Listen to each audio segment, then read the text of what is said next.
Bandar tidak akan mungkin menurunkan harga saham yang fundamentalnya itu bagus, apalagi terus-menerus bertumbuh. Be phenomenal every day. Ketika pertama kali trading saham, biasanya kita akan menggunakan analisa teknikal. Saya sendiri pun dulu juga sempat mempelajari analisa teknikal, dan Warren Buffett pun itu ternyata juga pernah menggunakan analisa teknikal ya di awal karirnya, tapi sudah tidak dia gunakan lagi. Nah, sesudah mengetahui bagaimana mekanisme pasar, biasanya kita akan mulai beralih ya, atau mulai menyempurnakan teknikal ini ditambahi dengan ilmu bandarmologi. Logikanya simpel. Semakin banyak orang yang membeli suatu saham, maka harga sahamnya itu akan naik. Demikian pula sebaliknya, kalau semakin banyak orang yang menjual suatu saham, maka sahamnya itu akan turun. Nah, level bandarmologi yang paling dasar, paling basic itu biasanya dengan kita memperhatikan yang namanya broker summary. Wah, ini ada broker, katakanlah ada broker CS ya, sedang membeli saham Telkom. Ataupun ada broker MS yang sedang berjualan saham Astra. Nah, kita melihat dari pergerakan untuk menentukan apakah broker ini sedang akumulasi ataupun melakukan distribusi. Cara ini sebenarnya agak tricky ya, karena di dalam saham itu sendiri ada yang namanya crossing saham, di mana kita bisa memindahkan saham yang kita punya di suatu broker atau suatu sekuritas ke sekuritas yang lain tanpa dideteksi oleh broker summary. Nah, hal ini menyebabkan apa yang ada angka-angka yang tercatat di broker summary itu tidak bisa kita andalkan 100% valid. Nah, setelah mempelajari broker summary, saya pun juga mempelajari yang namanya foreign flow atau pergerakan asing. Kenapa? Karena asing sendiri itu porsinya ada sekitar 50% ya di IHSG. Jadi IHSG kita ini sebenarnya dijajah oleh asing ya. Nggak heran kalau ada saham-saham blue chip ya yang sedang diakumulasi atau dibeli oleh asing, maka sahamnya itu akan naik. Demikian pula sebaliknya kalau misalkan ada saham ya seperti misalkan saham BRI dijual oleh asing, maka sahamnya itu akan turun. Kemudian saya juga mempelajari logika perbandaran ini dari sisi pergerakan buy name-nya atau pergerakan dari pengendalinya ataupun dari ownernya ataupun pemain-pemain besar yang ada di suatu saham. Contohnya misalkan ada suatu emiten yang pemegang saham pengendalinya ini terus melakukan pembelian ya atas sahamnya sendiri. Nah, hal itu tentu menjadi sentimen positif bagi harga sahamnya emiten tersebut. Kalau misalkan PSP-nya ini malah berjualan sahamnya sendiri, tentu ini akan menjadi sentimen negatif. Nah, tapi hal ini juga ada unsur tricky-nya, di mana kadang kita bisa menemukan ya, untuk emiten-emiten grup tertentu, dia bisa memancing retail untuk ikut beli dengan cara dia seolah-olah mau buyback kah, kemudian ada berita bahwa ini mau akuisisi segala macam ya. Nah, itu untuk menjebak dari retail sendiri. Bandarmologi level tertinggi ini saya dapatkan ketika saya benar-benar bertemu langsung ya dengan orang atau pihak yang biasa disebut dengan bandar atau market maker atau operator. Nah, di mana kebanyakan untuk hal ini itu biasanya dilakukan di saham-saham IPO. Makanya nggak heran ya teman-teman kalau teman-teman lihat ya yang ada di bursa, emiten-emiten yang IPO itu kebanyakan dia sesudah naik, habis gitu itu rontok ya. Itu langsung terjun bebas. Mengapa bisa demikian? Nah, karena di dalam sistem IPO itu sendiri, misalkan ada suatu emiten mau raising fund 200 miliar melalui IPO ya. Nah, kita sebagai retail kan bisa ikut untuk ikut pesan ya, book building ataupun pooling di IPO-nya dengan website eIPO. Tapi teman-teman harus tahu bahwa ketika kita pesan di website eIPO, sebenarnya itu porsinya itu bukan yang katakanlah 200 miliar penuh tadi, tidak. Tapi CIP atau emiten itu akan mencari 80% dari total dana yang akan di raising fund. Contohnya tadi 200 miliar misalkan untuk 2 miliar lembar saham. Berarti harganya Rp100 ya per lembarnya. Nah, kalau misalkan 80%-nya ini sudah fulfill, baru biasanya IP dan emitennya itu pede untuk menjualnya ke publik. Porsi 80% itu yang ditawarkan ke para investor-investor atau biasa disebut dengan bohir. Nah, si bohir ini pun kan tentu tidak mau rugi ya. Dimana, kalau saya masuk 80%, apa jaminannya saya bisa keluar dengan profit? Nah, biasanya dibuatkan suatu skema di mana memang kelihatannya itu seperti masuk setara 80%, tapi ada faktor diskon di sana. Jadi kalau harga IPO-nya 100, si strategic investor ini yang masuk di 80%, dia tidak beli di harga 100. Let's say ada diskon 30 atau 40%. Saya ambil contoh 30%. Jadi seolah-olah si strategic investor ini masuk di harga 100, padahal aslinya dia itu masuk di harga 70.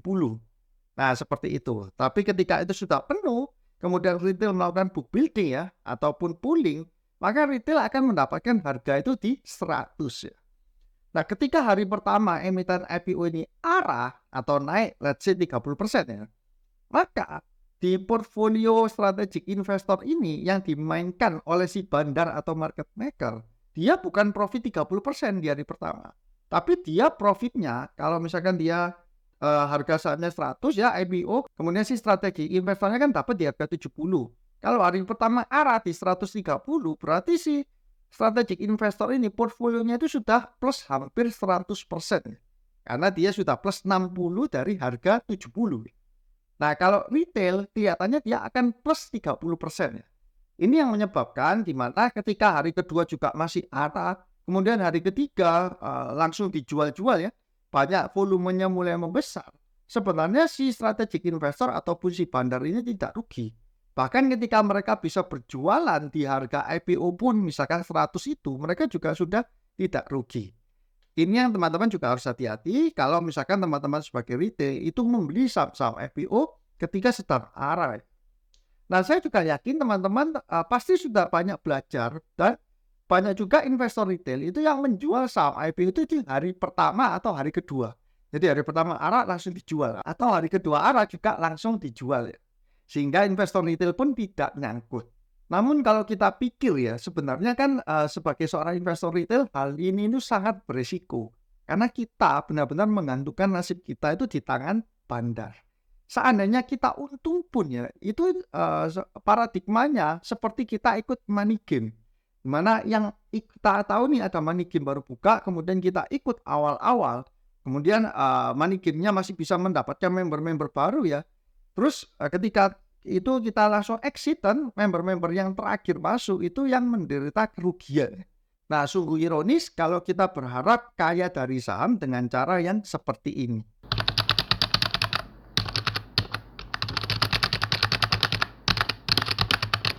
Saat ini saya juga melihat banyak sekali terjadi pembiasan-pembiasan ya di ilmu bandarmologi.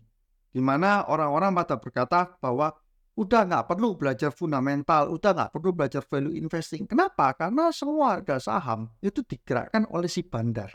Loh. Ya nggak terlalu seperti itu ya. Bandar tidak akan bisa menggerakkan semua harga saham. Bahkan ada ciri-ciri khusus ya. Saham apa sih yang bisa digerakkan oleh bandar? Yang pertama, tentu saham yang porsi publiknya itu masih tidak terlalu besar ya. Jadi dia punya kontrol di dalamnya. Ciri-ciri yang kedua, teman-teman harus tahu bahwa biasanya saham yang digerakkan oleh si bandar ini, harga sahamnya itu agak jauh di atas nilai intrinsic value dari emiten itu sendiri ya. Jadi kalau teman-teman lihat saham-saham yang PI-nya 100, 200 atau bahkan 500 kali, nah itu sudah teman-teman langsung tahu bahwa oh ini saham-saham yang memang murni digerakkan oleh si bandar. Bukan naik karena faktor fundamentalnya, tapi naik karena gorengan. Apakah bandar memang tidak bisa menggerakkan emiten-emiten yang seperti blue chip?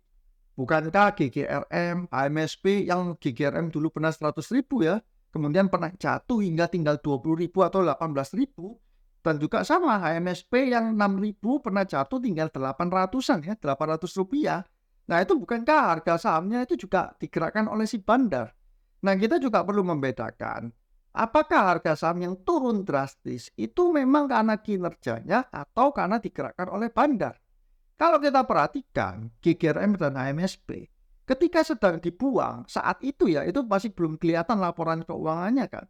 Tapi para investor-investor besar itu dia sudah melakukan forecast bahwa HMSP dan GGRM ini labanya itu akan anjlok ya, akan turun. Dan memang hal itu yang terjadi kan. Memang hal itu terjadi sehingga menyebabkan harga sahamnya pun itu turun tajam.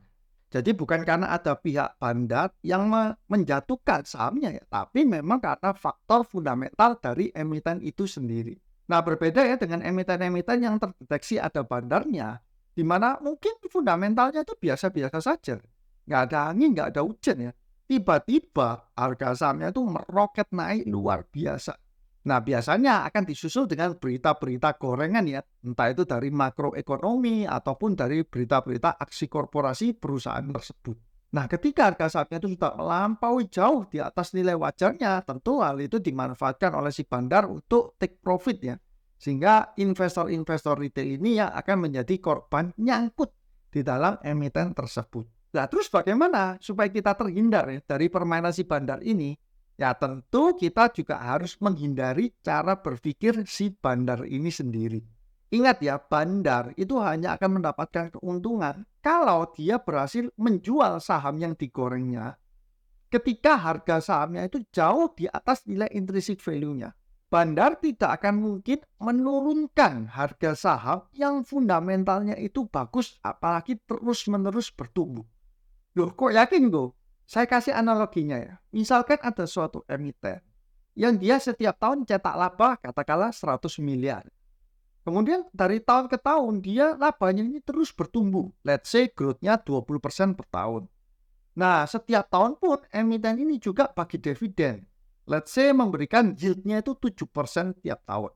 Nah, katakanlah emiten ini sekarang harganya ada di level Rp300 ya per lembar saham. Misalkan nih ada orang gila atau ada si bandar gila ini yang melakukan short ya atau menjual terus-menerus saham dari emiten ini.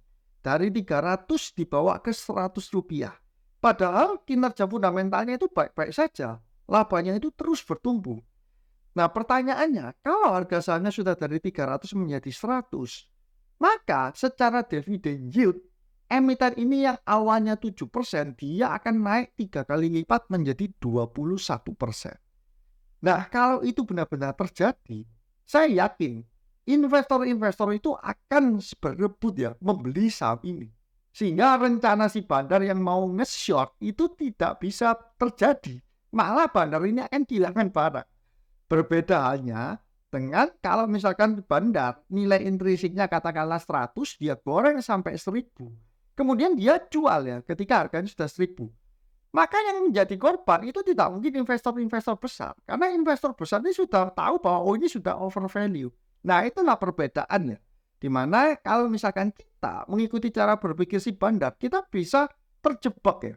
Wah, ini kelihatannya naik, digoreng dengan berbagai macam berita ya.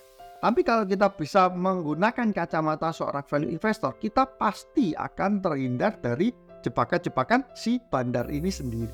Jadi saya berharap ya untuk teman-teman yang setia menonton video-video saya, jangan sekalipun terbawa oleh permainan si bandar ya, untuk membeli saham-saham yang harganya itu sudah jauh di atas intrinsic value. Dan yang kedua, jangan pula terhasut oleh omongan orang-orang yang mengatakan bahwa value investing itu tidak ada gunanya karena semua saham itu diatur oleh bandar. Karena sejatinya tidak demikian. Oke guys, cukup sekian untuk video kali ini. Semoga teman-teman sehat selalu, semakin sukses dan cuan selalu. See you guys.